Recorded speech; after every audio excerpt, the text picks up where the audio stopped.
Hello बच्चों, good evening. Welcome your अपना academy class. आइए आज शुरू करते हैं अध्याय 1 पूर्णांक। तो देखिए, मैंने कल आपको पूर्णांक के बारे में कुछ बातें बताई थी। आज थोड़ा सा और आगे चलते हैं, ठीक है। तो यहाँ देखिए, ये है एक रेखा। रेखा के बीचों बीच शून्य है। शून्य के जब हम दाईं ओर चलते हैं तो ये +1, +2, +3, +4 ये हो जाता है धनात्मक पूर्णांक।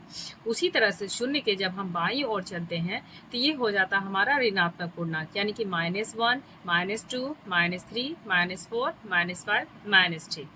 ठीक है। तो बच्चों आइए देखते हैं।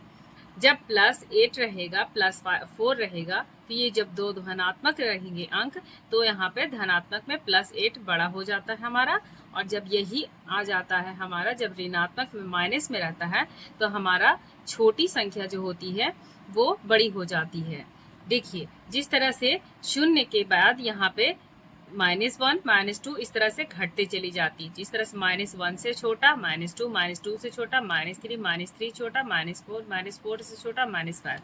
लेकिन यहाँ शून्य के बाद +1 बड़ा होता है, +2 फिर उससे बड़ा होता है, +3 उससे बड़ा होता है, +4 उससे बड़ा होता है, +5 इस तरह से लगातार संख्या होती है। आ जाइए, अब जानते हैं कि इसमें ऋणात्मक और धनात्मक को हम कैसे समझेंगे। आइए आगे बढ़ते हैं। योज प्रतिलोम। योज प्रतिलोम क्या होता है, आइए बताते हैं। किसी पूर्णांक के विपरीत चिन्ह के पूर्णांक को हम योज प्रतिलोम कहते हैं। ठीक है बच्चों, जैसे कि 5 का योज प्रतिलोम -5, -8 का योज प्रतिलोम +8, -13 का योज प्रतिलोम होता है +13, +7 का योज प्रतिलोम होता है -7। ठीक है बच्चों। लेकिन जब हम यहाँ पे ये देखेंगे कि +12 रहेगा, -12 रहेगा, तो प्लस माइनस माइनस हो जाता है, तो 12 में 12 घटेगा तो 0 होगा। उसी तरह से यहाँ पे धनात्मक है 16 प्लस, और यहाँ पे ऋणात्मक जैसे कि -16 है, तो प्लस माइनस माइनस हो जाता है, तो 16 में से 16 गया, 0 हो जाता है। ठीक है बच्चों, आइए आगे बढ़ते हैं। बाईं और दाईं मैंने संख्या रेखा के बारे में आपको बता चुकी हूँ।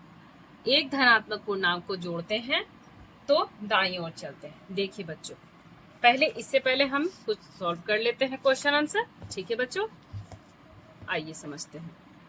यहाँ देखिए, पूर्णांक है तो +8 है तो उसका योज्य प्रतिलोम -8 हो जाता है। +5 है तो योज्य प्रतिलोम +5, -5 रहेगा तो +5 हो जाएगा। -12 में +12 हो जाता है आपका योज्य प्रतिलोम। उसी तरह से -12 रहेगा तो +12 होगा। यहाँ पे 15 है तो -15 हो जाता है। -20 में +20 होगा, 16 में -16 होगा, 18 में -18 होगा।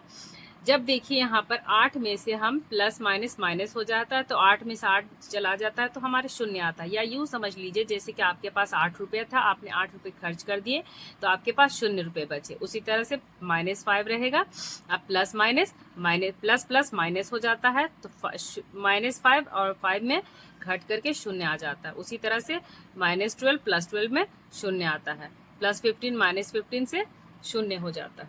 ठीक है बच्चों, आइए आगे जानते हैं। -20 में +20 घटाएंगे तो 0 होगा। उसी तरह से 16 में -16 घटेगा तो 0 होगा। 18 में -18 घटेगा तो 0 हो जाएगा। ठीक है बच्चों, आइए आगे बढ़ते हैं। यहाँ देखिए हमारा क्या कह रहा है क्वेश्चन। एक धनात्मक पूर्णांक को जोड़ते हैं तो दाईं ओर चलते हैं। इस तरह से देखिए, एक धनात्मक पूर्णांक को जोड़ते हैं तो हम दाईं ओर चलते हैं।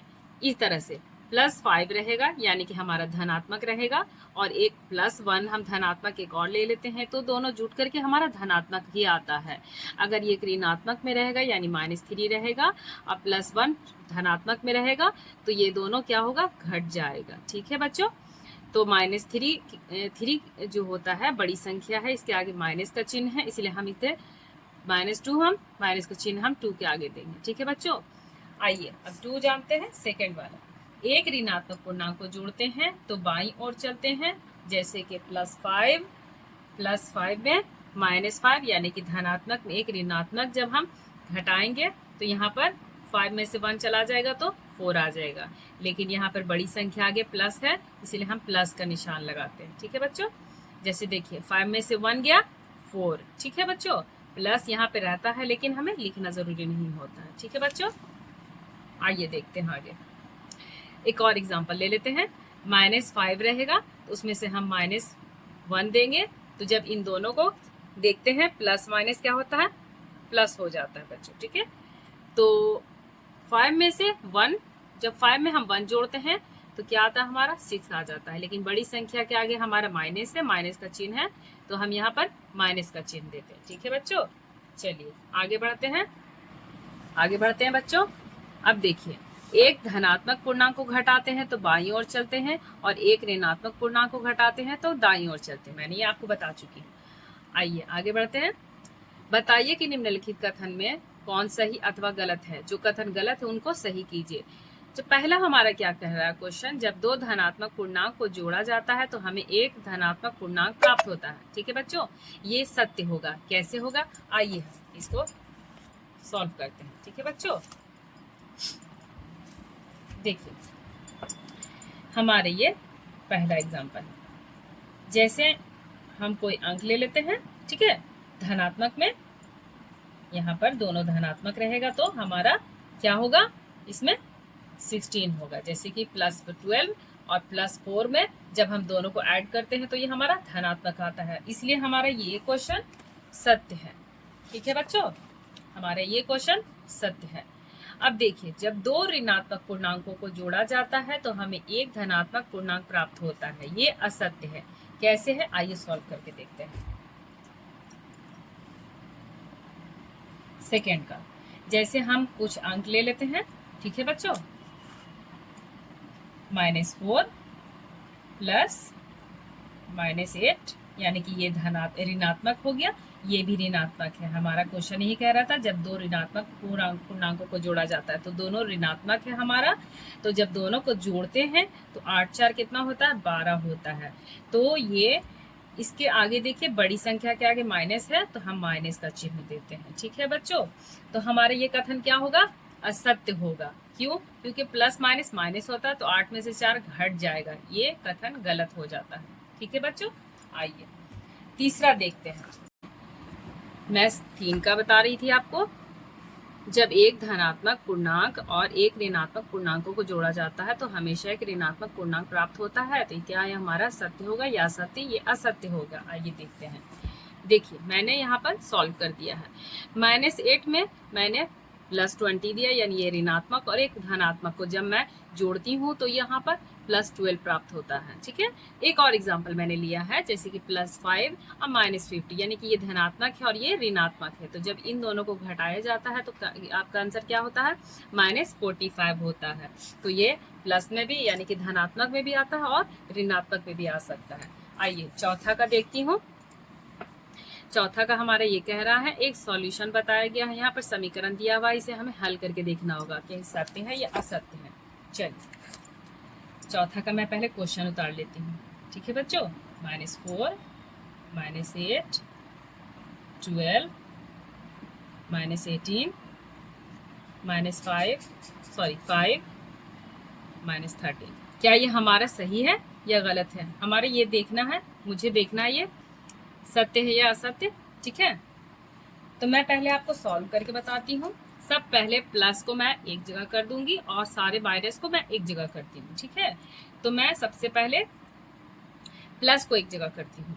तो मेरा प्लस में है 12 है, यहाँ पर 5 है। ठीक है बच्चों, 12 है, 5 है, और यहाँ पर सबको जोड़ करके मैं लेकर के आई हूँ यहाँ पर 30, तो 12 5 हो गया हमारा 17 मेरा हो गया। ठीक है, और बाकी यहाँ पर जितने भी माइनस में थे सबको मैंने जोड़ करके यहाँ पे लिख दिया है, और यहाँ पर मैंने प्लस में जो भी थे यहाँ पर मैंने लिख दिया, यानी 12 5 17 हो गया। 18 8 और 4 को मैं जब जोड़ती हूँ तो 30 आता है, -30 आता है। ठीक है बच्चों, अब मैं देखती हूँ कि इसका क्या सॉल्यूशन करके आता है। तो जब मैं 30 में 17 घटाऊंगी तो क्या आएगा बच्चों, -13, तो ये हमारा सत्य हो गया। ठीक है बच्चों, ये मेरा सत्य हो गया। आइए बच्चों क्वेश्चन नंबर 5 देखती हूँ।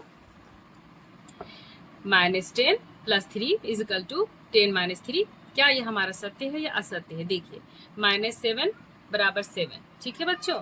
10 में से 3 गया बच्चों 7, लेकिन मेरा बड़े संख्या के आगे यहाँ पर चिन्ह है प्लस का, तो मैं यहाँ पर प्लस रखूंगी, लेकिन वो दिखाना जरूरी नहीं होता है, दिखाना होता है ऋणात्मक जरूरी होता है।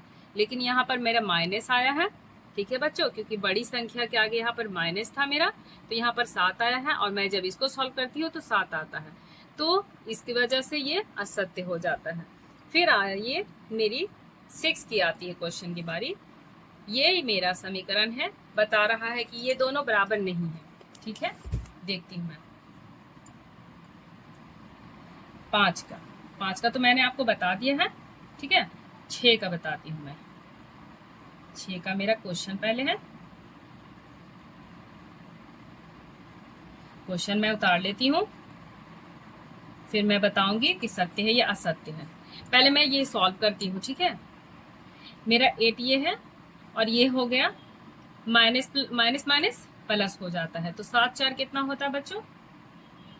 7। पहले मैं 7 उतारती हूँ, माइनस माइनस प्लस हो गया, 4 हो गया मेरा बच्चों।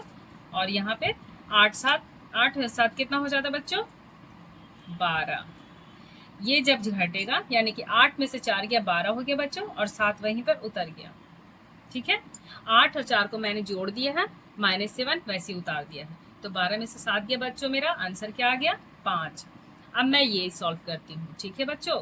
8 + 7 - 4, ठीक है। यहाँ पर मेरा 8 7 कितना हो गया बच्चे? 15, -4 वैसे ही उतर गया। 15 में से 4 गया तो 11, यानी कि यहाँ पर बता रहा है कि मेरा 5 11 के बराबर में नहीं है, ठीक है बच्चों। तो आपको इतनी समझ में आ गई होगी। आगे की क्लास कल करते हैं। ओके।